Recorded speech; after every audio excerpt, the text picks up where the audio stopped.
복음이라는 건 바로 이제 새로운 나라, 새로운 나라와 새로운 왕이 오신다라는 그런 기쁨의 소식이었던 거죠. 그리고 그 왕이 예수 그리스도이심을 성경이 예언하고 있다. 이미 오래전부터 예비되었던 왕이 오신 것이다라는 것과, 그리고 세례 요한이 그 왕이 오시는 데 앞장서 있는 전령 사자로서의 그 일을 감당했다는 것에 대해서 함께 말씀을 나누었습니다. 그리고 예수님께서 세례를 받으심으로 말미암아 이제 더 이상 사단이 지배하는 죄로 물든 세상이 아니라 이제 새로운 질서, 새로운 나라가 시작되었음이 선포되어졌다라는 것, 그것에 대해서도 말씀을 나눴고, 또 예수님께서 세례를 받으셨다라는 건 죄 없으신 분이 받으셨다는 건 우리의 죄를 속한 그 일을 감당하기 위해서 세례를 받으셨다라는 것, 그리고 하나님께서 친히 하늘문을 여시고 친히 성령을 내려보내시고 또한 말씀하심으로 음성으로 말미암아 모든 이들 앞에서 예수님만이 왕이다라는 걸 선포하셨다라는 부분에 대해서 우리가 함께 말씀을 나눴습니다. 이러한 왕, 새로운 왕의 통치, 그것이 선포되어진 그 말씀에 이어서 이제 오늘 말씀이 이어지고 있는 거죠. 오늘 우리가 함께 읽은 본문은 세 단락으로 이렇게 나누어서 살펴볼 수가 있습니다. 첫 번째 단락은 12절과 13절이죠. 예수님께서 시험을 받으신 그 내용이 나오고 있고, 두 번째 단락은 14절과 15절, 이제 예수님께서 사역을 이제 시작한다라는 선포의 말씀을 하는 그 부분이 등장을 합니다. 그리고 이제 16절부터 20절을 통해서는 예수님께서 이제 제자들을 부르시는 그 내용이 쭉 이어져서 말씀이 나오고 있습니다. 우리가 이 말씀을 한번 천천히 살펴보실 텐데, 먼저 첫 번째 단락인 12절과 13절 말씀을 보시면, 하나님으로부터 예수님께서 왕으로 인치심을 받은 후에, 인정을 받은 후에 성령에 의해서 예수님이 광야로 몰아내심을 당했다, 이렇게 나가게 되셨다, 이렇게 표현을 하고 있습니다. 그런데 오늘 이 말씀을 잘 살펴보시면 광야로 나가셨다 이렇게 말씀하시기 전에 단어 하나가 있죠. 곧, 그렇죠? 곧이라는 단어가 있습니다. 그러니까 성경 본문에서 성령이 곧 몰아내셨는데, 여기서 곧이라는 표현을 이렇게 원어 그대로 번역을 하면 하나가 빠져 있습니다. 여기 하나 빠져 있는데 뭐라고 번역이 되냐면 그리고 곧, 이렇게 번역이 되는 게 가장 정확한 번역입니다. 그리고 곧 예수를 광야로 몰아내신지라, 이렇게 돼야 되는 거예요. 그러니까 여기서 그리고라는 말이 들어가 있다는 건 뭐냐면 앞에 있는 내용하고 뒤에 있는 내용이 연결되어진다는 거죠. 그렇죠? 또 연결시킬 때 그리고라는 말을 우리가 사용하잖아요. 그렇게 그리고라는 단어가 들어간다는 걸 통해서 보면은 광야에서 시험을 받으신 이 사건, 이제 시험을 받으러 나가신 이 사건과 하나님으로부터 모든 이들 앞에서 왕으로 인침을 받은 사건, 이 두 가지는 연결되어지는 이야기다라는 걸 우리가 알 수가 있습니다. 그리고 또한 이 곧이라는 단어를 통해서 인정받자마자, 하나님이 말씀하시자마자 곧바로 광야로 나아가셨다라는 것을 또한 시간적으로도 알 수가 있는 거죠. 저는 이 말씀을 읽고 묵상하면서 우리 젊은 친구들이 많이 보는 마블이라는 그 영화가 있어요. 마블 영화가 여러 가지가 있는데 그 중에 블랙팬서라는 영화가 있습니다. 블랙팬서라는 영화가 있는데 그 어떤 내용이냐면 와칸다라는 왕국이 있는데 그 왕국에 이제 새로운 왕이 세워지는 겁니다. 타칠라라는 왕이 세워지게 되는데, 그 왕으로 세워지기 전에 왕이 될 자격이 있는가에 대해서 이제 여러 가지 테스트 받는 장면이 나와요. 그래가지고 그 왕국을 이루고 있는 5개 부족과 왕족에 있는 사람들이 다 같이 모여서 그 왕이 우리의 왕이 될 자격이 있는가 그걸 증명해내는 그러한 과정들이 있는 걸 보게 됩니다. 그리고 그 테스트를 통과하면서 티찰라라는 왕이 와칸다라는 왕국의 왕으로 공인되어지는 그러한 부분이 나오는데, 이 영화가 아니어도 여러 가지 이 옛날 역사 속에서도 왕이 되기 위해서는 왕이 될 자격을 증명해야 되는 경우들이 많이 있었죠. 그리고 또 얼마 전에 이렇게 다큐멘터리를 보니까 아마존에 있는 어떤 부족은 성인이 되기 위해서는 이렇게 개미, 이렇게 독침을 가진 개미를 이렇게 손에 양손에 이렇게 잔뜩 끼고 어느 정도의 시간을 버텨내야 되는 총알개미인가 뭐 그런 개미를 이렇게 잔뜩 묻힌 걸 이렇게 끼고 그 물리는데도 아파하지 않고 그 시간을 버텨내면 성인으로 인정받는 뭐 그런 내용들이 있더라고요. 그런 것처럼 뭔가 되기 위한 자격을 증명하기 위한 시간들이 필요한 거죠. 그러니까 이 마가복음에서 이 시험에 대한 이 의미는 약간 이런 의미를 가지고 있는 거예요. 이 성령께서 예수님을 친히 광야라는 장소로 몰아내시는데 이 이스라엘 사람들에게 있어서 광야는 어떠한 이미지를 가지고 있는 거냐면 사람들이 살지 않은 황폐한 곳이죠. 그렇죠? 가장 먼저 황폐한 곳이 광야입니다. 그리고 또한 그 광야라는 곳은 어떠한 곳이냐면 다른 사람이 없는 거예요. 그러니까 고독한 장소입니다. 혼자 있는 곳이죠. 그리고 또한 의지할 것이 없습니다. 물도 없고 먹을 것도 없고 그런 곳이 광야잖아요. 그리고 또한 짐승들이 주변을 이렇게 돌아다니는 위험한 짐승들이 돌아다니는 곳이 바로 광야라는 곳입니다. 그러니까 그렇게 고독하고 의지할 곳 없고 위험한 장소에 홀로 버려져서 가장 위험한 사탄으로부터, 그렇죠? 여기서 보면 사탄에게 시험을 받으셨다 이렇게 말씀하고 있는데 사탄으로부터 40일 동안 자격이 되는가 시험을 받으신 거예요. 시험을 받으셨고 그리고 또한 40일 동안 그 시험을 받으셨다라고 표현을 하고 있는데 이 성경에서 40이라는 숫자는 어떠한 의미를 갖고 있는 거냐면 4는 땅의 숫자입니다. 4는 땅의 숫자이고 10은 하늘의 숫자예요. 그러니까 이게 곱해졌다라는 곱한 수를 40으로 보통 표현을 하는데 이것은 어떠한 의미냐면 어떠한 일을 준비하는 기간을 상징할 때 무언가를 준비하는 기간을 상징할 때 40이라는 시간을 사용하기도 했고 그 다음에 고난의 기간을 말할 때 40이라는 표현을 사용을 했습니다. 이 40이라는 표현이 성경에 어떻게 표현되냐면 노아의 홍수 때 40주야 동안 비가 내렸다 이렇게 성경은 기록하고 있고 그 다음에 이스라엘 백성은 출애굽한 이후에 40년만 광야를 떠돌았죠. 그렇죠? 그 다음에 모세는 40주 40야를 시내산에서 금식하며 하나님과 있었다라는 것을 말씀하고 있고 그 다음에 엘리야는 광야에서 40주야를 걸어서 호렙산에 도착을 하게 됩니다. 이와 같이 고난 그 가운데서 무언가 결과를 기다리는 시간, 이러한 시간이 바로 40일이었다라는 것을 우리가 알 수가 있습니다. 그러니까 40일 동안 준비하는 그 시간 동안 사탄에게 시험을 받으셨다라는 건 그만한 자격이 있는지를 살펴보는 내용이다라고 볼 수가 있죠. 그리고 또한 이 13절을 보시면 들짐승과 함께 계셨다 이렇게 말씀하고 있어요. 들짐승과 함께 계셨다 이렇게 말씀하고 있는데 이 들짐승하고 사이좋게 우리가 뭐 강아지 키우듯이 이렇게 지냈다라는 의미가 아닐 거예요. 이것은 그 들짐승을 보통 성경에서 표현할 때에는 악한 사람을 표현할 때 들짐승과 같다라고 표현을 하기도 했고 그 다음에 사단과 마귀의 지배를 받는 존재를 들짐승으로 표현하기도 했습니다. 그리고 또한 광야라는 곳은 진짜로 들짐승, 위험한 들짐승들이 많이 존재했던 곳이기도 하죠. 그러니까 이렇게 위험한 곳에 있었다라는 것을 말씀하고 있는 겁니다.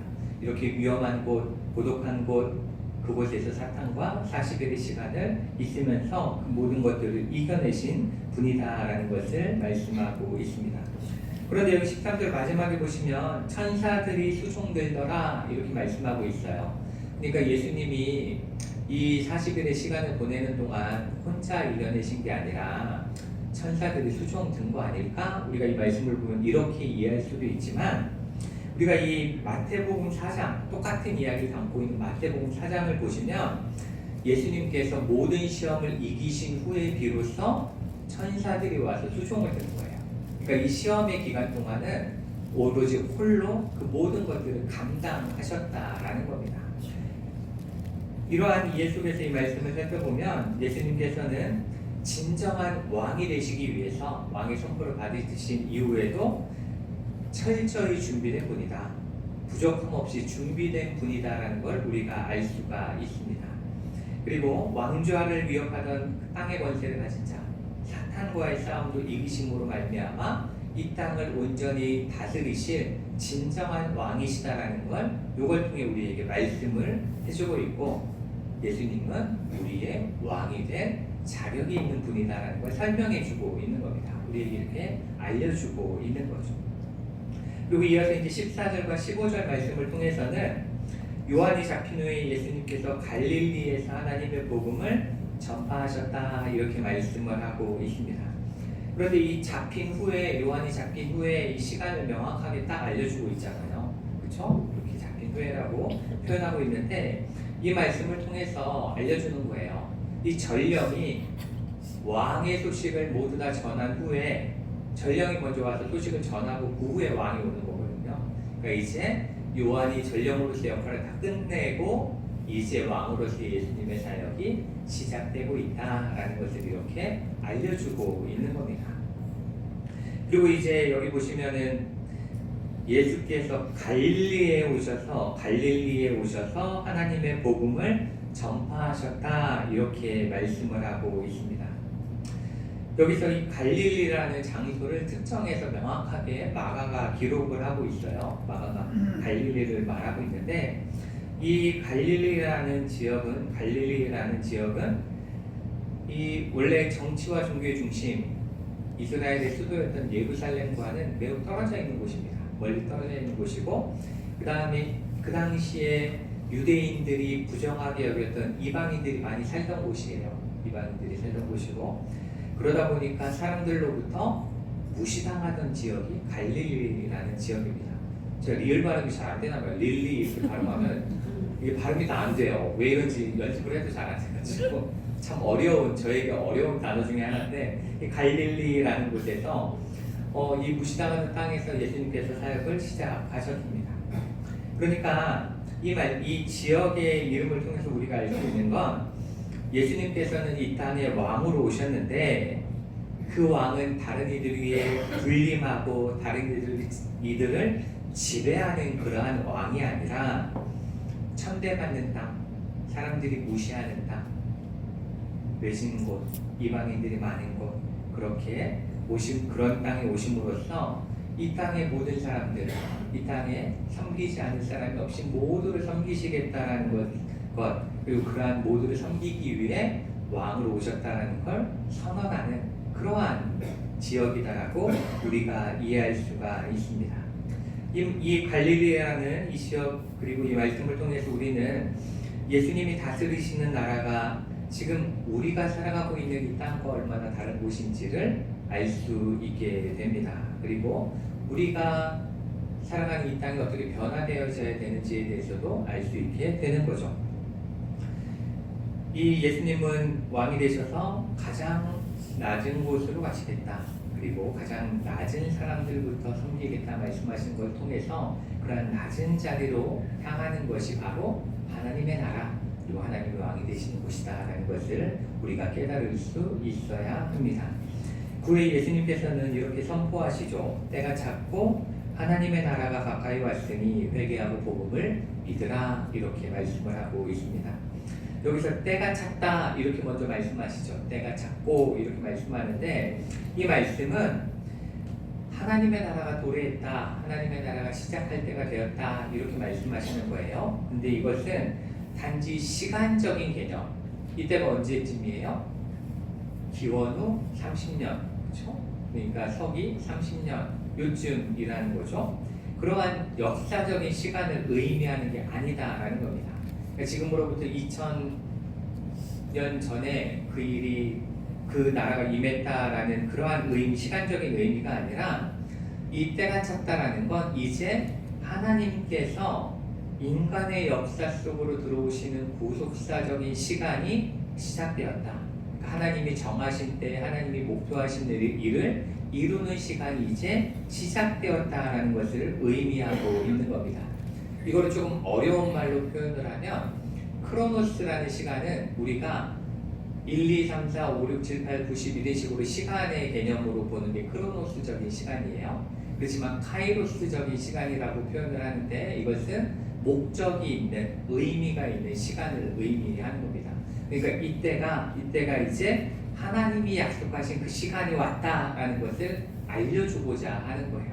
그러한 의미로 말씀을 하시는 거고, 이제 하나님이 약속하셨던 구원의 사역이 시작됨을 이제 하나님이 친히 다스리시는 그 나라를 만드실 시간이 시작되었음을 우리에게 알려주고 있는 겁니다. 그렇게 말씀하신 다음에 회개하고 복음을 믿으라 이렇게 선포하십니다. 회개하고 복음을 믿으라. 이 말씀은 하나님의 나라가 시작되었으니 이제 더 이상 지금까지 지키던 그 세상의 법이 아니라 하나님 나라의 법을 지켜야 한다라는 것에 대해서 말씀하고 있죠. 저번 주에도 이것에 대해서 말씀을 우리가 함께 나눴는데, 회개라는 단어는 지금까지 살아오는 방식에서 그렇죠? 돌이켜서 하나님의 방식으로 돌아가는 것을 의미하는 거죠. 그 말은 이 죄의 질서가 아니라 하나님께 처음 만드셨던 창조 질서 속으로 돌아가는 것, 그것이 바로 회개하고 복음을 믿는 것입니다. 그리고 또한 복음을 믿는다라는 표현은 다시 한번 복음은 뭐예요? 예수님이 왕이시다라는 선포죠. 이제 그 왕이시다라는 선포를 믿으라는 겁니다. 믿으라, 이렇게 받아들이라, 이렇게 말씀을 하고 있는 겁니다. 세상 사람들이 다 따르는 그 풍토가 아니라 오로지 예수 그리스도의 말씀대로 그렇게 살아가겠다는 믿음의 고백을 하라고 말씀을 하고 있는 겁니다. 그렇게 하나님 나라의 시작, 이제 왕의 사역을 시작하시면서 그 모든 자격을 다 갖추시고, 그렇죠? 그런 다음에 선포하시고 이제 사역을 시작하시면서 왕으로서의 일을 시작하시면서 가장 먼저 한 일이 바로 제자를 부르신 일이죠. 우리도 그 대통령이 뽑히면 인수위원회를 통해서 가장 먼저 하는 게 인사를 하잖아요. 그렇죠? 사람들을 이렇게 선별하는 작업을 가장 먼저 하고 같이 일할 일꾼들을 뽑는 작업들을 먼저 하는데, 그런 것처럼 예수님께서도 왕으로서의 첫 번째 사역으로 제자들을 삼는, 제자를 구하는 그 일들을 감당하셨다는 것을 우리가 이제 16절부터의 말씀을 통해서 알 수가 있습니다. 그런데 이 말씀을 보시면 예수님께서는 이 16절 말씀 보시면 갈릴리 해변으로 지나가시다가 이렇게 표현을 하고 있습니다. 갈릴리 해변으로 지나가시다가 시몬과 그 형제 안드레가 바다에 금을 던지는 것을 보시니 그들은 뭐라고 해요? 직업이 어부라, 이렇게 표현을 하고 있습니다. 그러니까 어부를 제자로 삼으셨다는 거예요. 처음에 제자로 삼은 게 어부 2명이다라는 것을 우리에게 분명하게 알려주고 있습니다. 그렇다면 우리가 좀 생각해 봐야 되는 건 뭐냐면, 왜 예수님께서는 그 많고 많은 사람 중에 어부를 제자로 삼으셨을까에 대해서 좀 생각해 볼 필요가 있습니다. 그냥 예수님께서 길을 가시다가 우연히 만나서 저 사람 마음에 들어, 인상이 좋아 보여, 이래서 그들을 제자로 삼으신 것일까? 아니면 그냥 베드로와 안드레를 제자로 삼고 싶으셨는데 그들의 직업이 단지 어부였던 걸까? 이런 것들에 대해서 좀 생각해 볼 수 있는데, 우리가 이 그들이 어부다라는 말에서 우리가 좀 생각해 봐야 되는 것은 그 시대의 어부가 어떠한 존재들이었는가를 생각해 볼 수 있어야 합니다. 그것을 이해하면 조금 더 이 말씀이 우리에게 어떠한 이야기를 하고 싶은 것일까를 이해하기 좀 편할 것 같아요. 물론 뭐 이것만 딱 보고 정확하게 그 의미다라고 말할 수는 없지만, 그 시대의 어부들에 대해서 좀 생각을 해보면 우리가 이 말씀이 아마도 예수님께서 이런 이유로 제자들을 삼지 않으셨을까라는 걸 추측해 볼 수가 있는 거죠. 그 예수님이 사시던 이 1세기경에 이 어부의 일은, 물고기 잡는 이 일은 이 팔레스타인 지역, 그 지역 경제에 있어서 매우 중요한 역할을 했습니다. 이 물고기 잡는 일은 경제에 굉장히 중요한 역할을 하는 거였어요. 그런데 이 어부는 요즘 어부들처럼 자영업자가 아니었습니다. 그 시절 어부는 자영업자가 아니에요. 자영업자가 아니고 그 자기 배가 있다 할지라도, 내가 어부로 일하고 있다 할지라도 국가에 종속되어 있는 사람이었던 거예요. 국가에 속해서 일하는 사람이었습니다. 그러니까 이 어부는 전적으로 지배자들, 국가 권력의 그 아래에서 일을 하던 사람들이었다는 거예요. 여기서 이제 말하는 가장 기본적인 지배자는 로마의 총독이 가장 높은 자리에 있죠.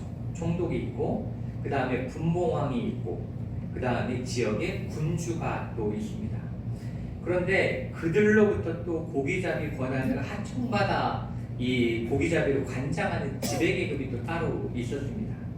그리고 이제 이 사람들이 어찌 보면은 그 고기잡이들을 총괄하는 실세라고 볼 수 있는 거예요. 그러니까 벌써 로마 총독부터 해서 많은 자리를 내려와 있는데 거기서 이 실세들이 있었고, 그들은 고기잡이의 권한을 또 어떻게 했냐면 브로커들한테 팔았어요.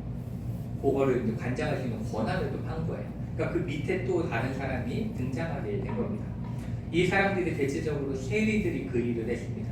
그 시대의 세리들이 이런 고기잡이 배들이 가져오는 수입을 가지고 이제 세금 매기고 이런 일들을 하면서 그러한 일들을 했는데, 그러다 보니까 이 실제 어부들, 배를 타고 나가서 일을 하는 사람들은 이러한 세리와 같은 사람들하고 계약을 맺어서 조업권을 사서 그냥 고기잡이 영업만 하는, 그 일만 하는 사람들이었습니다. 그리고 계약이 세리들과 맺어져 있기 때문에 그들은 아무리 물고기를 많이 잡아도 가져갈 수 있는 게 너무 적은 거예요. 가져갈 게 별로 없는 그러한 사람들이었던 거죠. 그렇기 때문에 그 당시 어부들은 대부분 그 세리들에게, 브로커들에게 빚을 많이 지고 있었다고 합니다.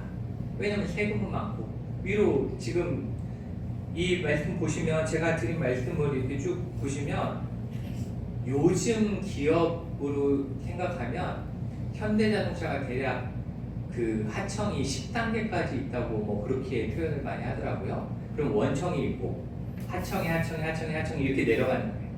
그러면은 맨 밑에 있는 하청 노동자는 어때요? 원청 노동자와의 그 임금 차이가 어마어마하죠. 그렇죠? 그게 요즘 그런 거잖아요. 근데 그 시절에도 그랬던 거예요.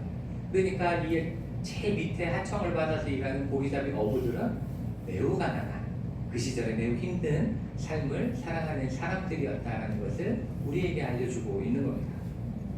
그러니까 지금 우리는 어부라 이러면은 그냥 물고기 잡는 사람이었나 보다 이렇게 이해하지만, 그 당시 이 마가복음을 처음 듣는 사람들에게 있어서 그들이 어부라 이러면 아이고 힘들었겠네, 삶이 고달팠겠네, 이렇게 이해하게 된다라는 거죠. 이렇게 그 당시의 어부들의 삶은 매일매일이 치열한 생존의 전쟁터였습니다. 그리고 경제적으로도 매우 어려운 상황 속에 있는데 빈곤한 삶을 살아가던 사람들이었습니다. 어찌 보면 그렇기 때문에 그들의 삶은 절망과 어려움, 어두움 가운데 있던 그러한 사람들이었다라는 거죠. 그런데 예수님께서는 그러한 자들을 가장 먼저 제자로 삼으셨다라는 겁니다. 이 말씀 속에서 우리는 그 예수님의 뜻을 조금 헤아려 볼 수가 있는 거죠. 예수님께서는 그렇게 낮고 천한 자, 힘들고 어려운 자를 제자 삼으셔서 나중에 어떻게 돼요? 베드로는 가장 위대한 사도로 바꾸시잖아요. 그러니까 예수님께서 사용하지 못할 사람은 아무도 없다라는 걸 먼저 알려주고 있는 거예요. 낮고 천한 자도 귀히 쓰시는 분이 예수님이시다라는 것을 우리에게 알려주고 있는 거죠. 그렇게 예수님께서는 그렇게 힘들고 어려워하는 자들도 사용하셔서 하나님의 크신 일을 이루시는 분이십니다. 우리가 나는 나이가 들어서, 나는 이제 돈이 없어서, 나는 몸이 약해서 하나님께서 나를 사랑하지 않으실 거야, 나를 사용하실 곳이 없을 거야 라고 생각하는 건 예수님의 마음을 전혀 모르는 거예요. 예수님께서는 우리의 연약함을 다 아시고 우리를 그럼에도 불구하고 사용하셔서 하나님 나라의 큰 일들을 이루시는 분이다라는 것을 우리가 기억할 수 있어야 합니다. 또한 이 베드로와 이 어부들의 모습 속에서 우리가 또 하나 좀 생각해 볼 수 있는 건, 예수님께서는 그 예수님의 사역을 쭉 따라가 보면 예수님을 따랐던 사람들, 그리고 예수님께 찾아가셨던 사람들은 많은 경우에 가난했어요.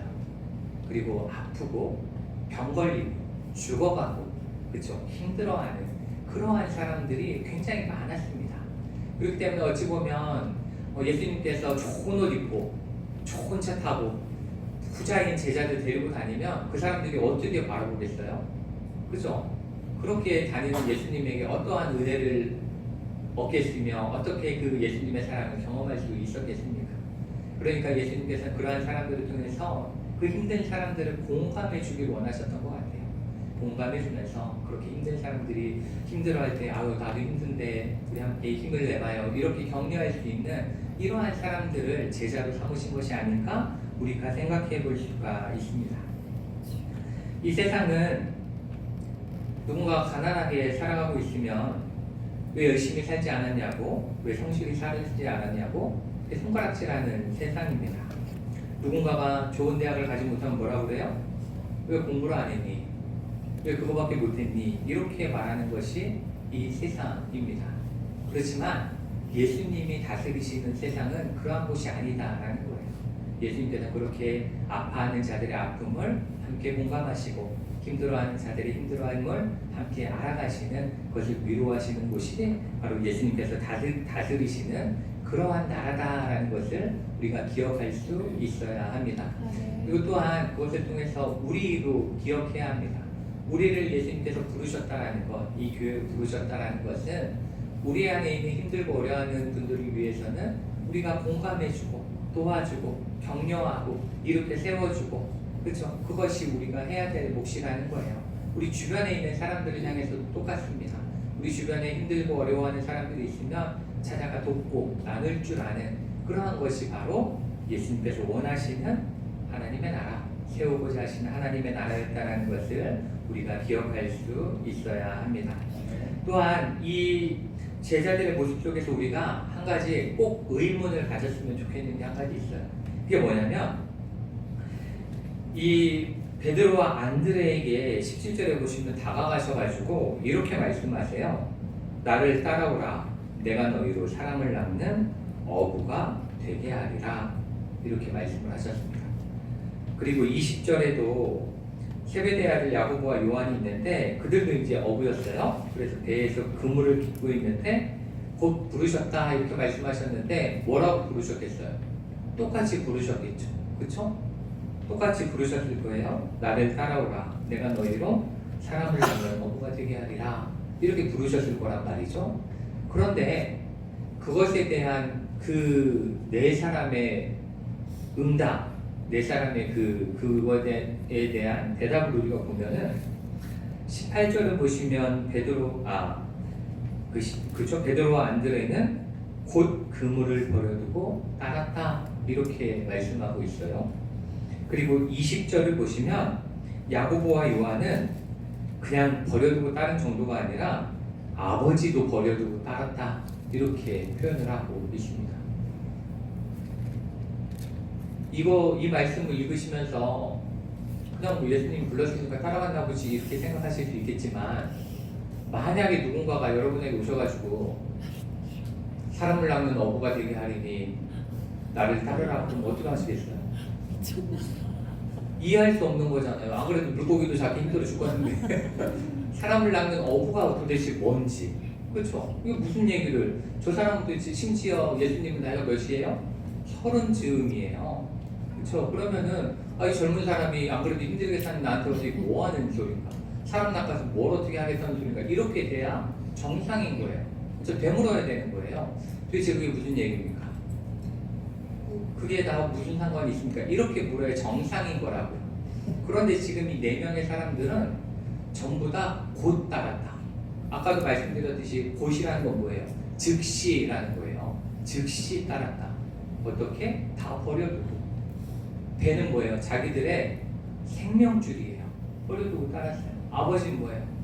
아버지는 나의 귀한 아버지잖아요. 그런데 버려두고 예수를 따랐다. 즉시 따랐다. 이렇게 말씀하고 있는 거예요. 우린 여기서 의문을 가질 수밖에 없는 거죠.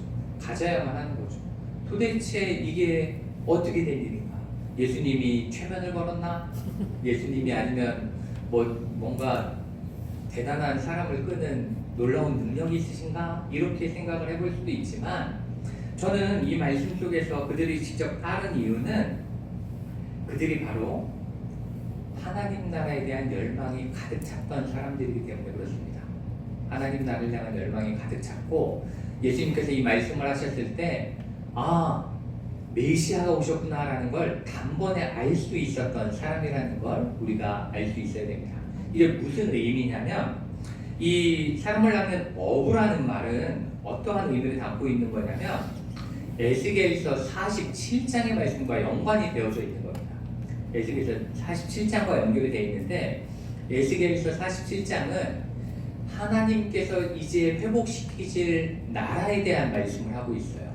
이제 하나님이 이 세상을 회복시키며 온전하게 하실 그것에 대한 말씀을 쭉 다루고 있는 것 중에 47장이 나오는데 이 47장에는 에스겔이 본 환상 중에서 하나님의 성전으로부터 물이 흘러내립니다. 물이 이렇게 흘러내려요.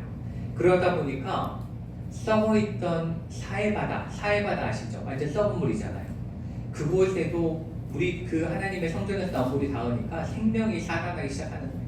생명이 솟아나고 그러다 보니까 그 가운데 물고기가 힘이 많아질 것에 대해서 예언하고 있는 겁니다. 그 환상을 본 거예요. 그러니까 하나님이 그 생명수를 통해서 회복시키신 생명의 물로 온전하게 이루실 그 장면을 이 예언하고 있는데 거기서 47장 10절에 이렇게 말씀합니다. 또 이 강가에 어부가 설 것이니 엔게디에서부터 엔네글라임까지 금을 치는 곳이 될 것이라. 그 고기가 각기 종류를 따라 큰 바다의 고기같이 심이 많으려니와. 이렇게 하면서 많은 이제 생명이 회복된 많은 물고기들 거두는 때가 올 거다라는 걸 말씀하고 있는 거예요. 그러니까 이것을 통해서 이제 이 땅에 죽어있다라고 생각했던 영혼들을 구원할 때가 온다라는 것을 하나님의 때에 이루어진다라는 걸 이 에스겔서의 말씀을 알고 있는 사람들은 알고 있었던 거예요.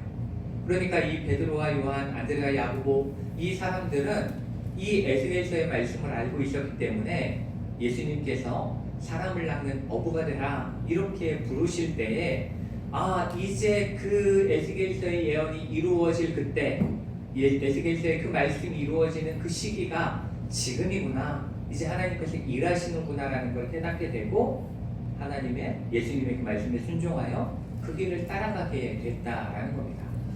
만약 이 제자들이 그 말씀을 알지 못했다면 똑같이 물었을 거예요.